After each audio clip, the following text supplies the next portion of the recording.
Somaliland ee daneeya in ay ganacsi ka bilaabaan Somaliland ee qurbajooga ay ku dhaqan dalkan Britain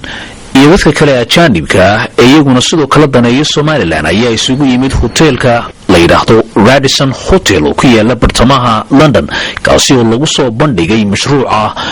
bangiga adduunka uu doonayo in uu ku maalgeliyo ganacsatada doonaya inay bilaabaan ganacsi iyo kuwii hore u jiray ee la yiraahdo Somaliland Business Fund. mashruucan uu waday madaxa mashruucaasi Dennis Dunn oo halkaasi ka jeediyay isla markaasina kala hadlay dadkii isugu yimid sharaxayna nooca mashruucu yahay iyo lacagaha loogu talagalay in la bixiyo oo dhan 3,600,000 taasi oo loogu talagalay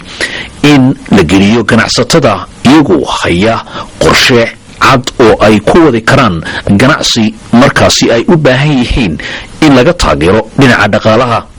kulankan lagu qabtay hoteelka ayaa waxa uu ahaa mid aan loo ogolayn in saxaafaddu wax muuqaal iyo cod wada socda laga duubo inkastoo loo ogolaa in sawirro laga qaato. waxaana halkaasi hadalla ka jeediyey xubno ka socday bangiga adduunka iyo isla mashruucan Somaliland Business Fund ee loogu talagalay in lagu maalgeliyo ganacsatada Somaliland. waxaa iyaguna halkaasi ka hadlay isla markaasina ku dhiiriyey bulshadii Somaliland ee halkaasi isugu timid iyo dadkii ajaanibka ahaaba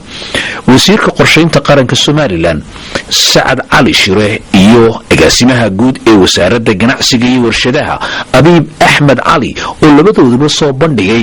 qorshaha dawladeed iyo fursadaha yaala iyo sidoo kalena shuruucda ganacsiga iyo